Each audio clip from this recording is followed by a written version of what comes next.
자, 한 주 잘 쉬셨어요? 날씨가 많이 추워졌네요. 건강 조심하시고 목표를 달성하는 그날까지. 자, 오늘부터는 이제 심화 과정을 할 텐데 이제 교재에 없는 내용이라든지 그다음에 시험에 나올 만한 내용들을 이제 프린트를 해서 이제 프린트 위주로 공부를 할 거고요. 첫 번째 페이지 이제 재배 개설에서 보면은 이제 재배나 작물의 정의가 나와 있는데 기본적으로 이제 뭐 나올 수 있는 지문들이니까 그냥 가볍게 보고 넘어가시면 되고요. 그래서 뭐 농업은 그냥 읽어보시고요. 재배는 보면 이제 토지를 이용해서 작물을 기르고 수익을 올리는 경제적 행위다 이렇게 보시면 되고요. 작물 이용성 경제성이 높아서 사람 재배 대상이 되는 식물. 자, 요거는 기문을 기본적으로 좀 우리가 이제 교재에서도 했던 내용이지만 좀 알아두시면 좋겠고. 그다음에 니은분도 보면은 사람이 필요로 하는 부분만 발달되어 원래의 형태와는 현저하게 달라진 기형식물이라는 것, 교시에서도 여러 번 이제 반복했었으니까 일반적으로 작물은 이제 기형식물이다 이렇게 보면 되겠고요. 이런 것들은 이제 뭐 한 개의 지문으로도 출제될 수 있으니까 그쪽을 좀 알아두시면 되고. 그다음에 재배학에 대한 이론적 내용인데 요거는 이제 보면 이제 기존에 좀 오래 전에는 출제 빈도가 좀 있었는데 이제 최근에는 출제 빈도는 좀 떨어진다 이렇게 보시면 되고 그렇게 어려운 내용은 아니라 우리가 또 뭐 교재에서도 몇 번 했었고요. 수량삼각형에서 뭐 가장 중요한 게 유전성이고 그다음에 환경 조건, 재배 기술 요 세 가지 요인이 종합이 돼서 수량을 올리는 작용을 하게 되는데 그 3번에 보면 제가 줄쳐 놓은 것 유전성, 환경조선, 재배기술을 선별을 하는 삼각형의 면적으로 표시된다고 볼 수 있다. 그 중에서 이제 유전성이 한 50% 가까이 가장 중요한 요소가 되고요. 나머지 한 25%에서 25% 정도 환경 조건, 재배 기술들이 작용하게 된다. 이렇게 보시면 되고요. 뭐 4번, 5번도 참고해서 한 번을 읽어봐 주세요. 한 번 정도는 균등하게 뭐 어느 한 가지만 발달되어서는 수량을 많이 올릴 수가 없고 균등하게 발달돼야지 좋은 수량을 올릴 수 있다. 그런 내용이고요. 6번을 한번 읽어볼게요. 고동식물의 입은 이론적 광합성 효율은 지표면 입사 광해내지의 33.2% 정도 되는데 실제 영농 현장에서는 1 내지 4% 정도에 불과하기 때문에 수확 상태를 좋게 하는 게 광합성 효율을 좋게 하는 게 수량 증대의 중요한 요소이다. 뭐 그런 내용이 있어요. 그다음에 양가로 입은 뭐 재배하게 된 내용은 뭐 그냥 참고로 읽어보시고요.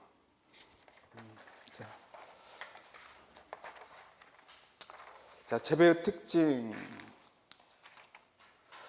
이제 올해차 시험에서 재배하고 원예의 특징이 이제 구별되는 그 구분하는 문제가 출제가 됐었어요. 그래서 제가 이제 원예의 특징을 넣어놨으니까 비교해서 참고해서 보시면 되고요.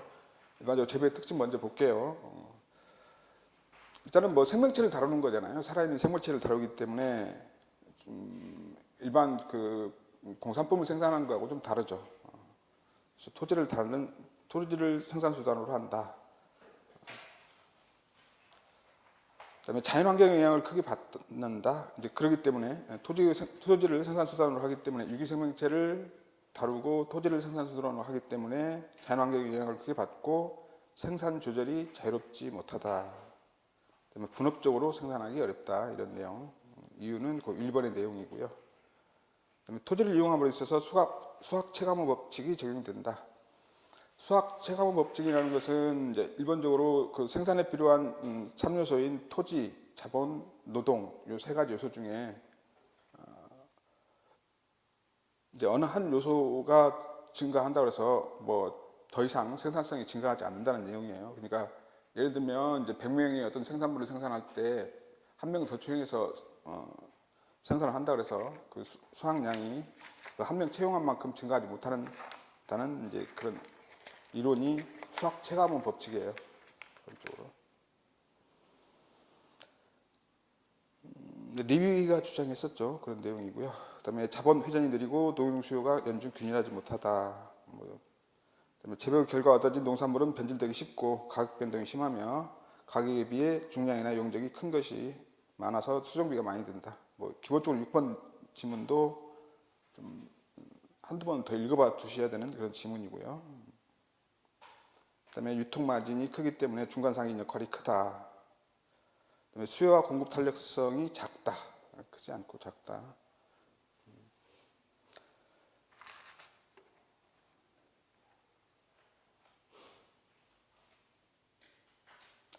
그다음에 작물의 특징 중요하죠, 중요. 거기다 별표를 좀 해두시고요. 뭐 앞에 교재할 때도 제가 중요한 내용으로 이제 몇 번 언급을 했었던 내용인데 이용성과 경제성이 높은 식물 앞에서도 했었던 내용이고요. 그다음에 목적 부위가 종실, 잎, 과실 등 특정 부분 경우가 많아서 기형식물이다 이렇게 보면 되고요. 경제성이 높아지려면 특정 수확 대상의 수확량이 높아야 하는 데는 일종의 기형식물을 의미한다. 기형식물. 작물은 야생식물보다는 생존력이 약하기 때문에 자연 상태로 방치하면 소멸되기 쉽다. 그다음에 항상 작물은 이제 사람의 보호가 필요하죠. 그래서 야생 동식물이나 미생물로부터 막아주는 조치가 필요하다. 그다음에 아까 말씀드렸던 것처럼 이제 재배하고 원예의 특징 좀 비교해서 알아두시는데 뭐 일반적으로 다 알 수 있는 일이고요. 보면 이제 뭐 요즘은 이제 텃밭 형태로 많이 재배가 되죠. 뭐 대단히 농업보다는. 그래서 원예는 집 안팎이나 근처에서 주로 이루어진다. 소규모다. 그다음에 일반적으로 원예 작물은 좀 비싸다 가격상으로. 그다음에 이제 그 4번 집은 집양농업입니다. 집양농업. 조방농업이 아니고 집양농업이라는 것.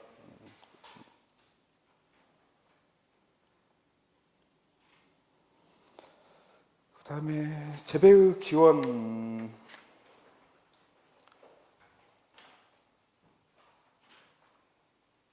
이제 뭐 농업은 신석기 시대부터 이루어졌다는 것, 한 2만 년 전에 신석기 초기로부터 시작되었다는 그 정도 하고요. 빙하기 이후 신석기 시대부터 농경의 발상지 이제 주장하는 학자들이 이제 3명이 있었는데 이거는 이제 기존에 좀 출제된 지가 좀 꽤 오래됐어요. 그래서 한 번 정도 나와줄 만하니까 뭐 보기 지문 단독 문제로는 안 나와도 보기 지문 하나 정도 나올 정도 되니까 기억해 두시고요. 자, 큰강 유역의 농경의 발상지라고 추정하는 사람이 이제 드 캔돌이었었고요. 캔돌레. 이제 보통 이제 강등은 이제 강이 범람했다가 이제 물이 빠졌다가 범람했다가 빠졌다 하니까 여러 이제 유용한 유기물들이 많이 침착이 돼서 이제 토지가 비옥하기 때문에 농경의 발상지였을 것이야 이렇게 추정을 하는 내용이고요. 대부분이 이제 여러 가지 이제 큰강 유역에 발달한 메소포타미아 문명이라든지 인디스가 문명, 그 메소포타미아 문명, 뭐 여러 가지 문명 등이 이제 그 강 유역에서 발달을 했었죠. 그런 내용이고요. 그다음에 산간부가 농경의 발상지였을 것이라고 추정하는 사람은 이제 바빌로프예요. 바빌로프 많이 들어보셨을 거고요. 아무래도 이제 비옥하기는 하나, 큰강 유역은 비옥하기는 하나, 잦은 범람에 의해서 뭐 농사 지어놨는데 이제 한번 범람이 되면은 이제 그 파멸이 되잖아요. 그래서 그 큰강 유역은 그러한 원인 때문에 이제 농경이 정착지로서는 힘들었을 것이고 아무래도 이제 기후가 온화하고 물을 쉽게 얻을 수 있는 그런 이제 산간부가 안전한 곳으로 발상지였을 것이라 이렇게 추정을 하는 사람이 바빌로프였었다. 그래서 예를 들면 이제 옥수수를 많이 재배했던 이제 마야 문명이라든지 이런 것들을 봤을 때 그래서 산간부에서부터 시작해서 주로 이제 평야지로 전파가 됐을 것이다 이렇게 추정을 하는 사람이 바빌로프였었다 이렇게 보면 되고요. 산간부의 뭐 잉카 문명이나 마야 문명이 대표적인 예다 이렇게 보시면 되고요. 그다음에 해안지대 데트웨일러라는 사람이 추정을 했었고요. 아무래도 토양 수분이 넉넉한 해안지대가 농경의 발상지였을 것이다 이렇게 추정을 했고요. 뭐 디귿 16번의 지문에 보면은 주로 원시 인류가 빙하기 이후 아프리카를 떠나서 지구로 이동할 때 따뜻한 적도 부근의 해안지대를 중심으로 농경이 발생했을 것이다. 이렇게 뭐 추정을 한다 이런 내용이고요. 자세하게 제가 이제 교재할 때는 언급 안 했었는데 좀 이제 출제가 이제 오래된 거라. 그다음에 재배의 발달. 이건 이제 재배의 발달과 같은 이제 역사적인 그 학자들의 지금 뭐 식물학적 내용들인데 다 하기는 좀 힘들어요, 그렇죠? 중요한 내용들 위주로 좀 뭐 저기 중요한 인물 위주로 좀 보시면 되고요. 좀 시험에 나왔었던 게 뭐 아리스토텔레스도 나왔는데 이제 또 다시 나오기는 힘들고요.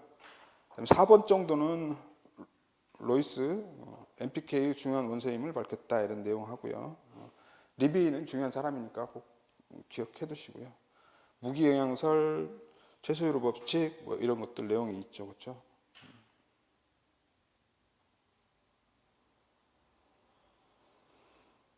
그 다음에 그 9번에 보면 베이제릭 있죠. 이제 과수류 뿌리 혹병, 근두암정병이 이제 세균에 의한다는 것을 증명한 사람이다. 그런 것 정도. 베이제릭, 프라우즈모우스키 두 사람이 증명을 했다. 그런 내용 정도 하고요.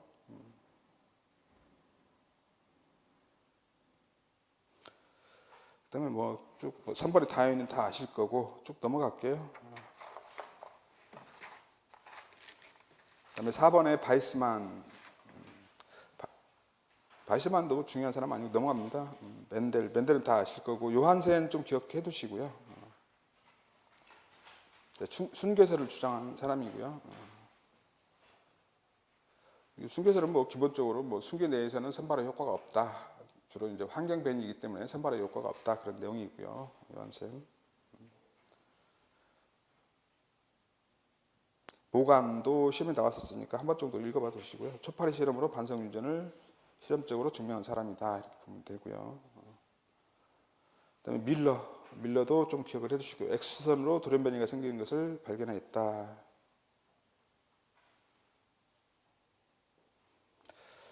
그다음에 작물 보호 분야에서 리웬호크라는 사람은 현미경을 발명을 해서 식물학 발전에 크게 이바지를 했다. 이제 기본적으로 이제 미생물학은 현미경의 발달과 무관하지 않아요. 굉장히 밀접한 관련이 있죠. 그렇게 보시면 되고. 그러니까 점점 더 이제 작은 미생물을 발견할 때 고성능의 이제 현미경이 필요하니까.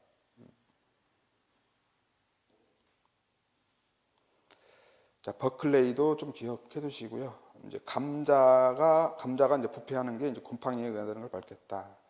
그러니까 그 이전까지는 이제 썩으니까는 곰팡이가 침투했다고 이렇게 생각했었는데 또는 이제 뭐 아무래도 이제 뭐 재앙 이런 수준으로 생각을 했었는데 이 사람에 의해서 이제 대표적인 이제 감자 역병이에요. 감자가 부패되는 병이.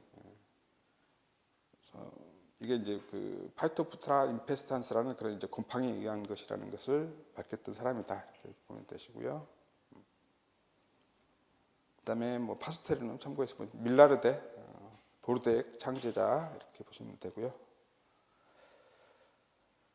그다음에 5번, 6번은 이제 그 교재에는 없었던 내용인데 지금까지 뭐 한 번도 출제되지 않았지만 좀 그럴듯한 지문이니까 좀 봐두세요. 5번, 6번.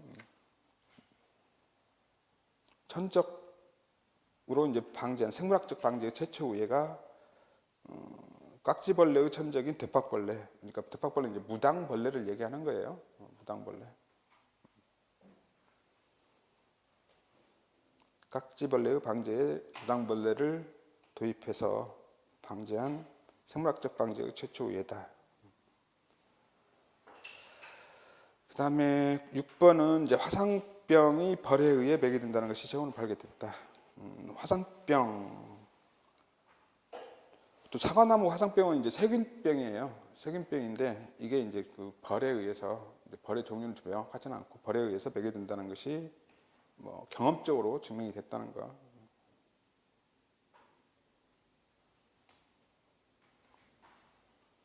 그다음에 잡초 방제 분야에서는 이제 포코니는 이제 기존에 출제가 됐었으니까 복혼이 뭐 방제 분야에서는 뭐 한 명 정도니까 환자니까 이사디어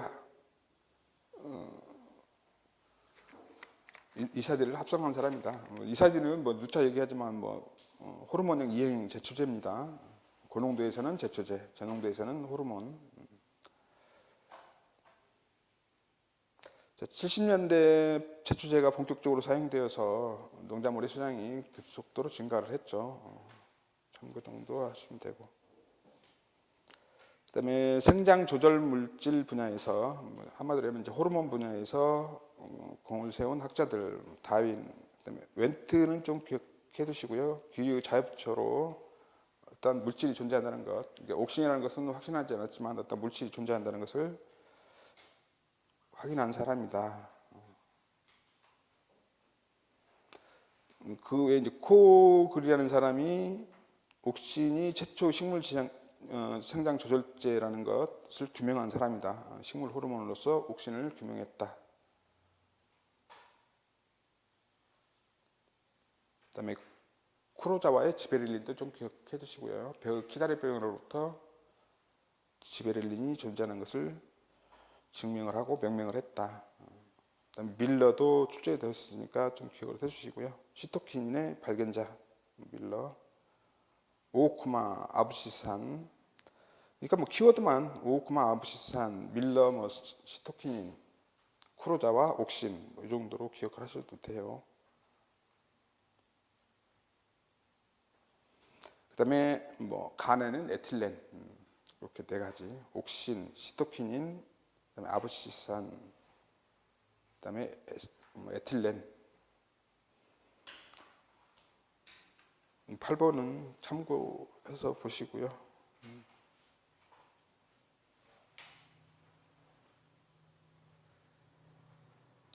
그다음에 작부 방식, 이쪽도 이제 제가 뭐 언급을 안 하고 싶은데 이제 국가직이나 지방직에는 출제빈 좀 떨어지긴 하지만 각 그 지방에 있는 시험들에는 이제 가끔 많이 출제 그 빈도가 좀 있어요. 그래서 뭐 그냥 소홀히 넘길 내용들은 아니고요. 뭐 그리고 또 어려운 내용도 아니고요. 화자는 뭐 다 아시죠? 화자는. 그다음에 대전법. 몇 년간 경작을 지속해서 지력이 떨어지고 잡초가 번성하면 다른 곳으로 이동해서 경작한다. 이러한 이동 경작법을 대전법이라고 한다. 화전하고는 좀 다르죠. 구분해서 좀 기억하시면 좋고요. 그다음에 그 휴한 농법 이런 내용들은 뭐 이쪽에서도 이제 국가직이나 지방직에서는 출제가 많이 되니까. 정착 농업을 하면서 지력 유지를 위해 농경지 일부를 일정 기간 재배하지 않고 휴한하는 농법을 이제 휴한 농법이라고 하고, 이제 휴한 농법의 뒤에 나온 게 이제 산포식, 또 계량 산포식, 뭐 노폭식 이런 농법들이 있었죠. 뒤에 우리가 중간 부분에서 배웠었어요. 산포식은 뭐 농경지를 이제 세 개로 구분을 해서 뭐 하나는 휴화를 하면서 3년에 한 번 정도 쉬게끔 해주고 지력 회복을 위해서 그렇다 그런 얘기고요. 계량 산포식 같은 경우는 그 휴화하는 곳에 여러 가지 이제 지력 회복을 위한 녹비 작물을 재배하는 형태를 이제 계량 산포식 그런 형태가 됐었고요. 노폭식은 이제 토지를 이제 네 부분으로 구분을 해서 여러 가지 이제 중경 작물이라든지 녹비 작물을 바꿔가면서 이제 경작하는 형태다 이렇게 보시면 되고요.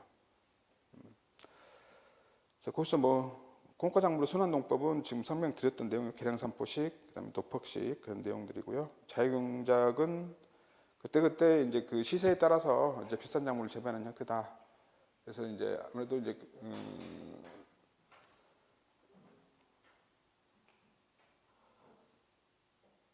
그 근교 채소 재배와 같이 수익성이 높은 작물이 주로 재배된다는 것. 자유경작에서는. 자, 재배 형식도 마찬가지예요. 마찬가지로 이제 뭐 우리 쪽 국가직에서는 이제 예전에는 그래도 가끔 한 번씩 뭐 보였었는데 요즘은 좀 출제빈들은 떨어지긴 하지만 이제 나머지들이 좀 출제가 뭐 1, 2년 전에 됐으면 또 새로 출제될 수도 있으니까 소경 할 때 그 소자가 이제 성길 소자예요. 성길 소자. 그래서 이제 듬성듬성이라는 뜻이거든요. 그래서 뭐 원시농업, 약탈농업에 가까운 재배 형식을 이제 소경 이렇게 얘기를 하고요. 이제 뭐 농기구를 사용하는데 이제 원시적인 농기구인 괭이나 굴봉 같은 걸로 땅을 파서 씨앗을 심고, 그다음에 비벼 관리는 그냥 씨앗만 심어두고 거기서 이제 자라는 작물을 수확하는 형태다 이렇게 보시면 되죠. 뭐 재배하다가 또 척박해지면 다른 곳으로 이동하고, 주로 이제 아프리카 쪽 열대 섬 등에서 자연 자원이 이제 풍부한 곳에서 이제 재배하는 형태다 이렇게 보시면, 재배 형식이다 이렇게 보면 되고요.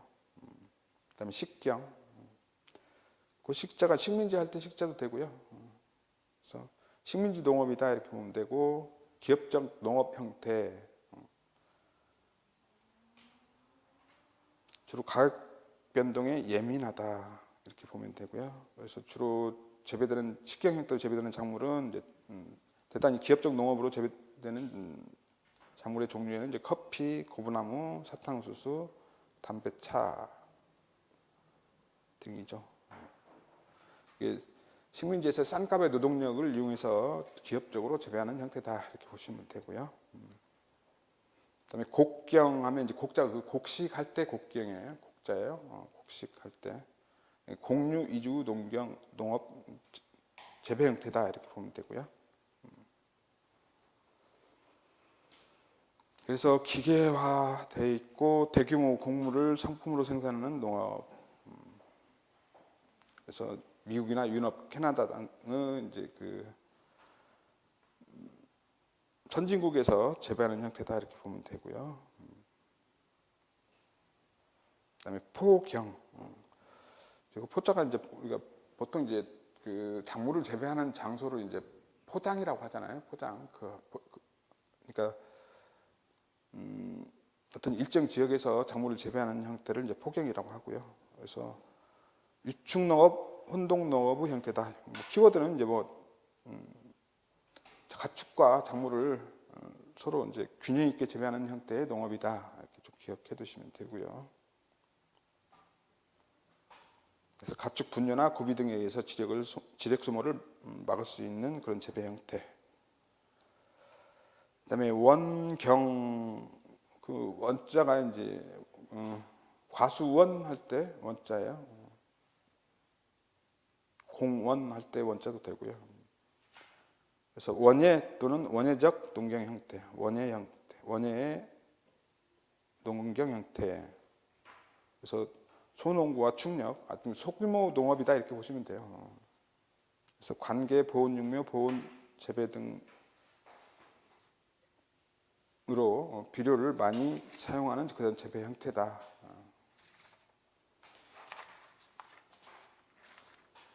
주로 이제 도시 근교에서 발달하고 있는 농업 형태다. 대표적인 게 그냥 텃밭 정도의 소규모 농업 형태다 이렇게 보시면 되고요.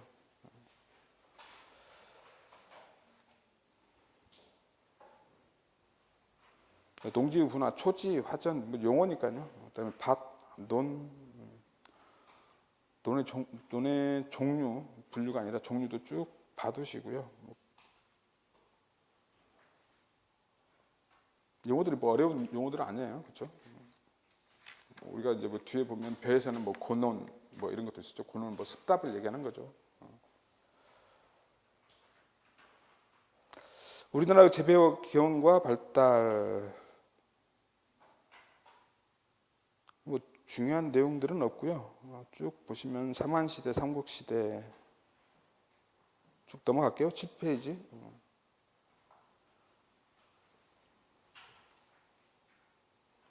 조선시대 정도에 이제 고구마가 들여온 때, 그다음에 감자가 들여온 지역, 그 정도 봐두시죠.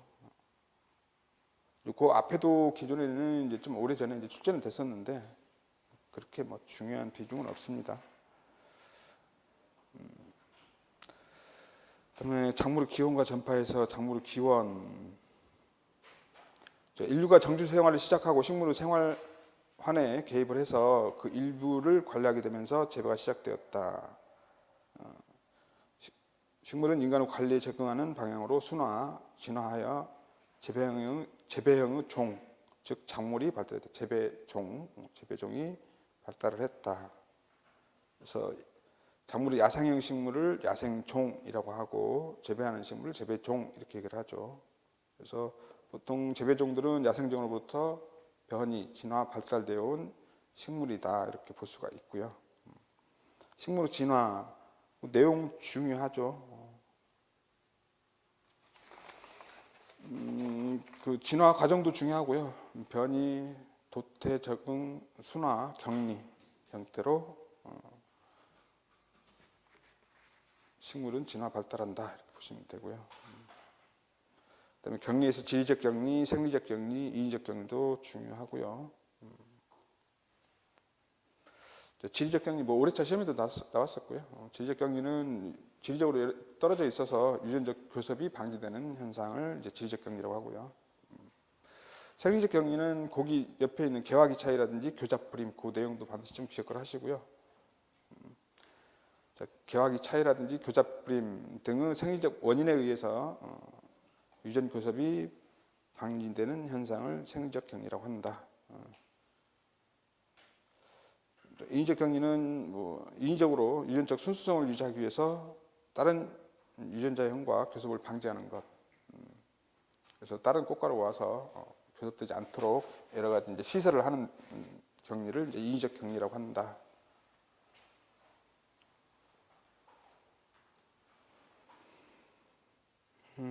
그다음에 작물의 발달 방향.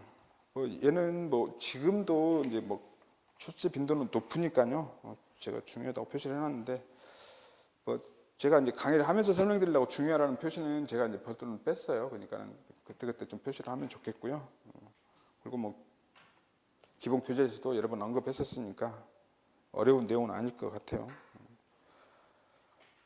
그래서 처음부터 끝까지 좀 읽어볼게요. 작물은 인간의 관리하에서 야생종과 다른 특징을 지니게 된다. 야생식물의 경우 종자가 결실한 후 환경은 생존에 부적합한 겨울철이기 때문에 휴면성이 강한 것이 보통이다. 그러니까 얘네들이 이제 가을에 개화 결실을 하는 그 이후의 기후 환경이 이제 겨울이 닥치게 되면 보통 한 번에 발화가 다 되면 멸종할 우려가 있기 때문에 이제 휴면을 하면서 조금씩 발화가 돼서 나오는 그런 형태를 취한다 보면 되고요. 야생형은 휴면의 정도는 종자마다 다르다. 종자나 품종마다 다 다르죠. 적은 조건이 되어도 종자 일부만이 발화하고 대부분은 장기간 휴면을 지속하는 형태를 띈다. 야생종에 대한 특성이죠. 야생종에 대한 특성이고요. 그다음에 두 번째, 작물은 수확 즉시 저장하고 이듬해 봄에 파종할 때에는 일제히 발효해야 되기 때문에 강한 휴면성이 필요하지 않다. 보통은 재배종은 발화 억제 물질이 감소하거나 소실되는 방향으로 발달하였다. 그 마지막 지문 많이 나오는 지문이죠. 시험 지문에 많이 나오는 지문이다. 그러니까 그 앞에 있는 지문은 그걸 설명하기 위한 지문이고, 아무튼 발화 억제 물질이 감소되거나 소실되는 방향으로 발달되었다. 재배종에 대한 설명이고요. 재배종에 대한 설명. 일반적으로 여러 가지 생산 에너지를 많이 저장해야 되기 때문에 주로 종자는 대립종자이다. 소립보다는 대립종자이다. 그다음에 단백질 함량보다는 탄수화물 함량이 증가하는 방향으로. 그러니까 보통 사람들이 인위적으로 이렇게 진화를 시켰을 거예요. 아무래도 식미가 떨어진 단백질 함량이 많은 것들은 재배를 좀 꺼려야 하고, 아무래도 식미가 좋은 쪽으로 자꾸 재배를 했기 때문에 탄수화물 함량이 증가하는 방향으로 발달을 했다. 그다음에 수확 시에는 모든 종자가 일시에 성숙되는 것이 좋기 때문에 분월이나 분지가 일정 기간 일시에 발생하고 개화기는 일시에 집중하는 방향으로 발달했다. 이 지문도 잘 나오는 지문이고요.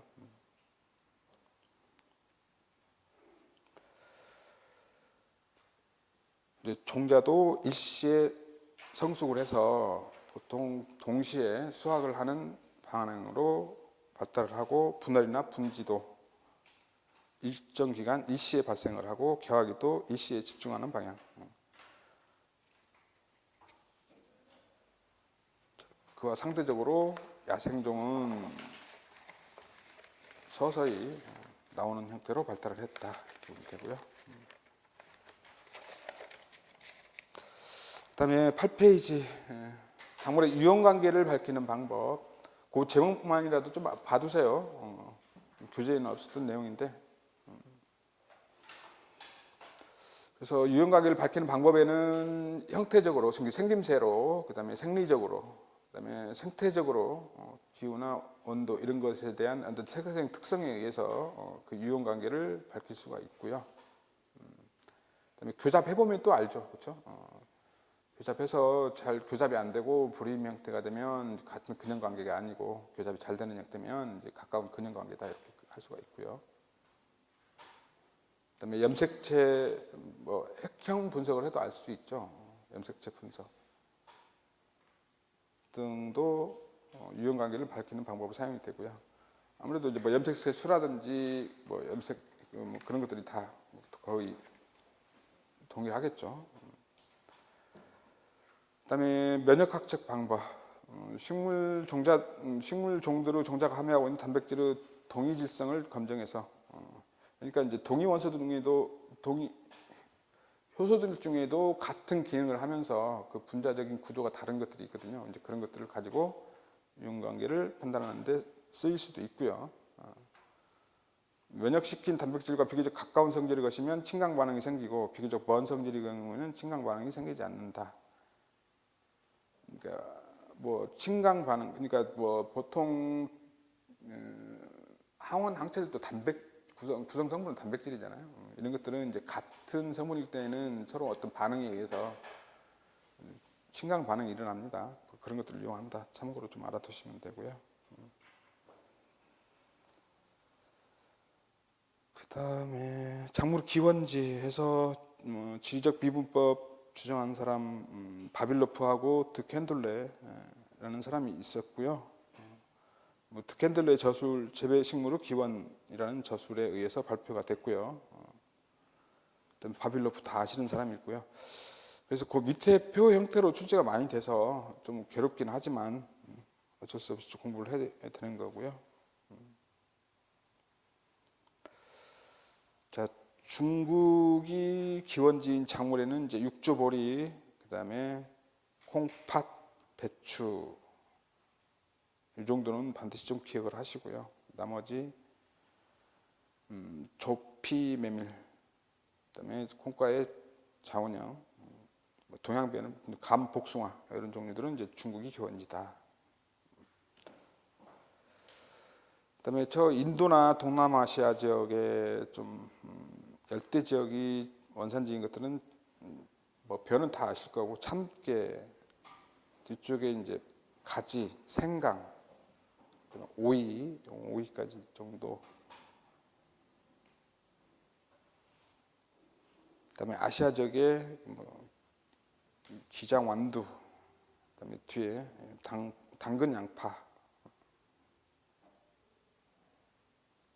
그다음에 코카서스 중동 지역 이제 이조보리 좀 기억해야 되고요. 뒤에 유채, 평지, 그다음에 뒤에 마늘, 시금치 정도까지.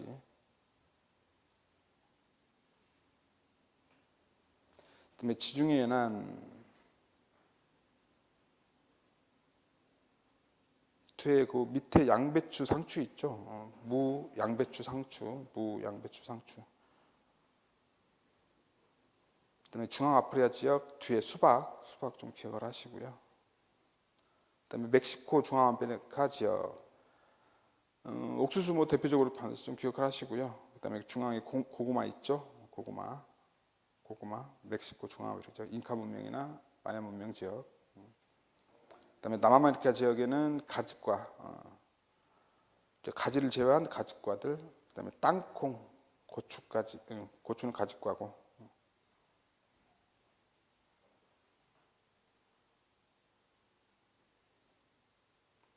그래서 아무튼 좀 제가 이제 11월부터 이제 모의고사가 이제 가끔 한 번씩 나갈 텐데요. 계속 지속적으로 좀 출제를 해서 좀 관심을 갖도록 할 테니까 이렇게 좀 보시고요.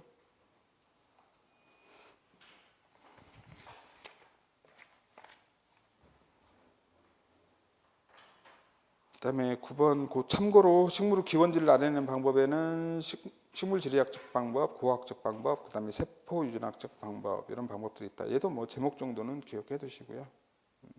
식물 지리학적 방법에는 근현 야생종 분포와 품종 다양성으로 기원지를 찾아내는 방법. 그다음에 고학적 방법에는 C14와 같은 탄소연대 측정 등 식물 유체 분석을 포함하는 방법. 그다음에 세포 유전학적 방법에는 DNA 연계 성질 분석이라든지 생화학적, 생물학적, 그러니까 최근에 이제 생명공학적 방법에 의한 기원지 분석 방법 등이 있다 정도.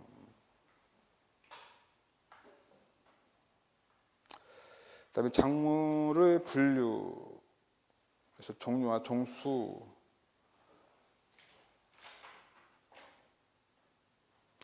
고기가 어떤 형태로 출제가 한번 되냐면 세계 작물 종류와 수에서 가장 많은 것부터 적은 순으로, 그러니까 식용 작물의 종류가 가장 많죠. 그렇죠?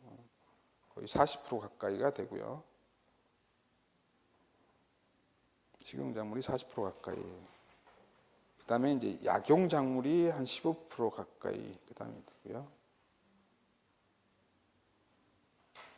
그다음에 이제 사료 작물이죠. 시료 작물이 아니고 사료 작물 좀 수정을 하시고요. 그다음에 공해 작물, 이 정도까지 좀 기억을 하시면 좋겠어. 식용 작물, 약용 작물, 사료 작물, 공해 작물.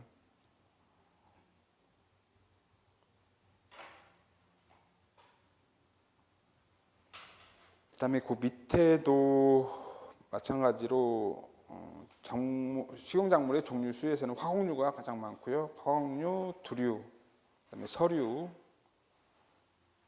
이런 형태로 좀 기억을 해주면 되고, 화공류, 두류, 서류.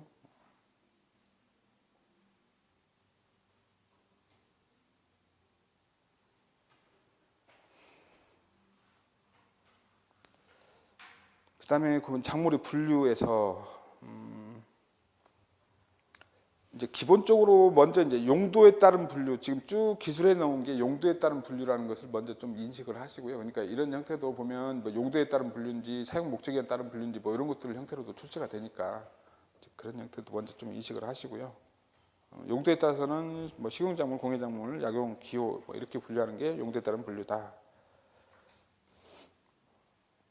그다음에 각 뭐 곡숙류가 뭔지 이런 건 다 아실 거고요. 두류 이 정도는 이제 기본적으로 기본이나 그런 과정을 거쳤기 때문에 다 아실 거고.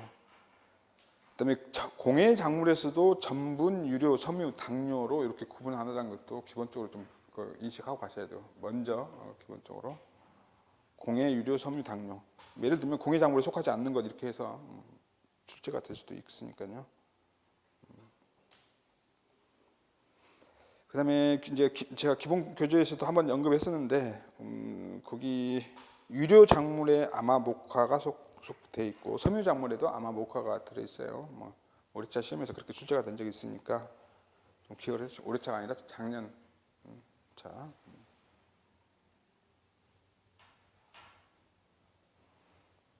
그다음에 약용 작물, 구체적으로 약용 작물에 어떤 것들이 있는지 그렇게는 뭐 출제는 안 될 것 같고요. 기호 작물, 그다음에 사료 작물 넘어갈게요.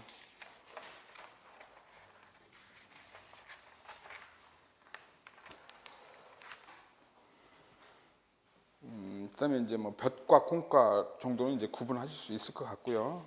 근데 이제 뭐 사료 작물 중에서도 사료나 녹비 작물 중에서 이제 그 콩과 이런 것들은 기본적으로 엘펠퍼 뭐 이런 것들은 좀 기억을 해두시고, 클로버 종류, 자원형 뭐 이런 것들은 이제 콩과죠. 그다음에 이제 보면 볕과는 뭐 우리가 식용 작물은 이제 다 아실 거예요. 근데 이제 뭐 이거 저 사료 작물들 중에서 목초류 중에서 이제 벽과들을 기본적으로 이제 좀 인식을 하시고 가시면 되고, 그 티머시가 벽과에 속해요. 티머시. 기타 뭐 잔디와 비슷한 것들은 다 벽과에 속하니까 그렇게 하시면 되고요. 그다음에 녹비 작물의 벽과는 대표적으로 호밀이 있고 콩과에는 좌우형 헤어리 벤치가 아니고 헤어리 배치라고 하셨어요. 배치. 오타가 좀 많아서.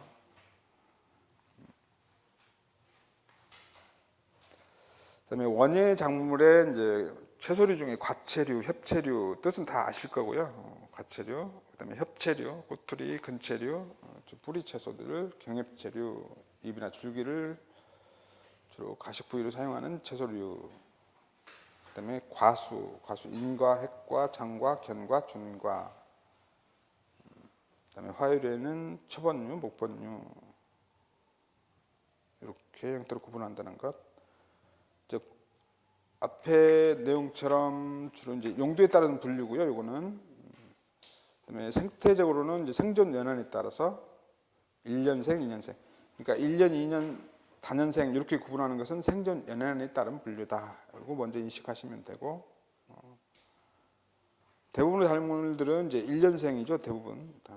그다음에 다년생 작물 고구 옆에 가로치고 예로 드리는 것.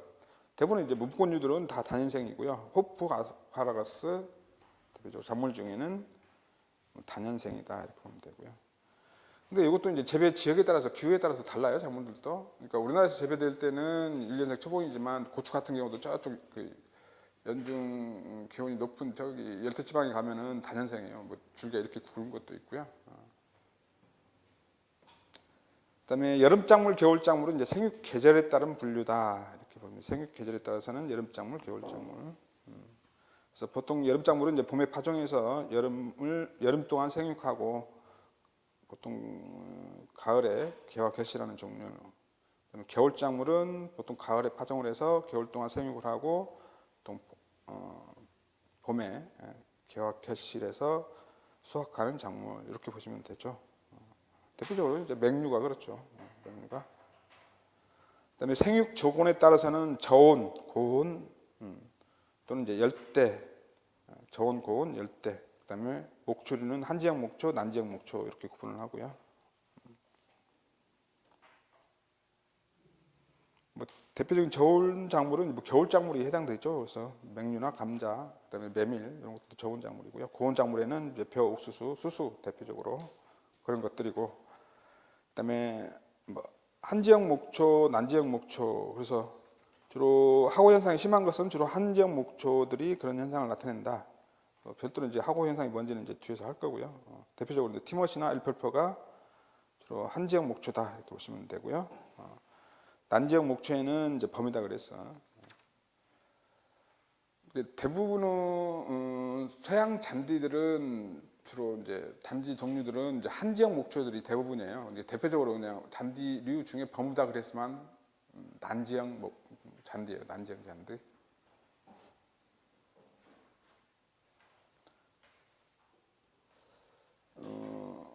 뭐 우리나라 잔디 중에서도 비슷한, 그러니까 외국 이름 비슷한 게 있어요. 그러니까 뭐 예를 들면 이제 빌로드 잔디 같은 경우는 한국 잔디예요. 용어 자체가 뭐 외국 이름처럼 생겨서 착각하기 쉬운데, 우리나라 잔디들은 대부분이 이제 난지형 목초, 난지형 잔디들이고요. 외국 이름을 갖는 것들은 대부분이 한지형 목초고 범위다 그랬으면 난지형 목초다 이렇게 보시면 돼요. 잔디류 중에.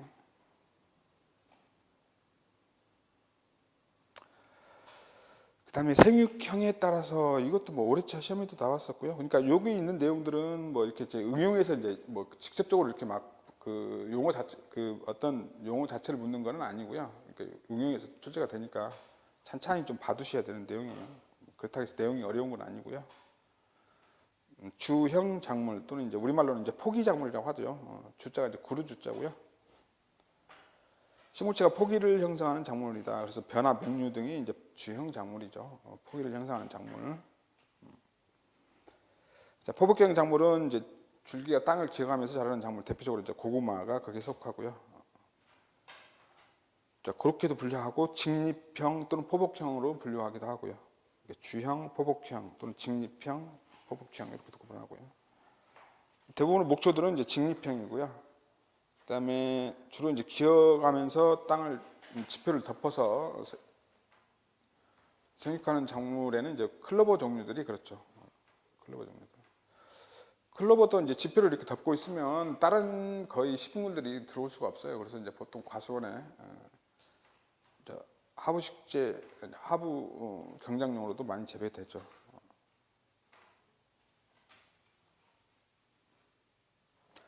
그래서 생육 형태에 따른 목초들의 사용 방법을 보면 일반적으로 채초, 그러니까는 이제 베어서 이제 수확하는 그런 목초 종류에는 직립형이나 상본초, 그다음에 방목하거나 가축을 방목해서 먹이로 사용하거나 그럴 때에는 이제 포복형이나 하본초가 더 효과적이다 이렇게 볼 수가 있겠죠. 자, 저항성에 따라서는 내냉성, 내산성 뭐 이 내용들은 다 뭐 아무튼 내자가 이제 뭐 견딜 내자 이런 내용이니까 잘 견디는 어떤 그 환경에 잘 견디는 작물을 앞에 내자 붙여서 이렇게 사용하면 되니까 내냉성이면 냉온에 잘 견디는 그런 작물, 산성, 그다음에 뭐 내염기성, 그다음에 내건성, 내습성, 뭐 내건성을 내한성이라고도 하죠. 그러니까 가물 한자 내한성이라고도 용어가 사용이 되니까 기억해 두시고요. 가뭄이나 한발에 강한 작물.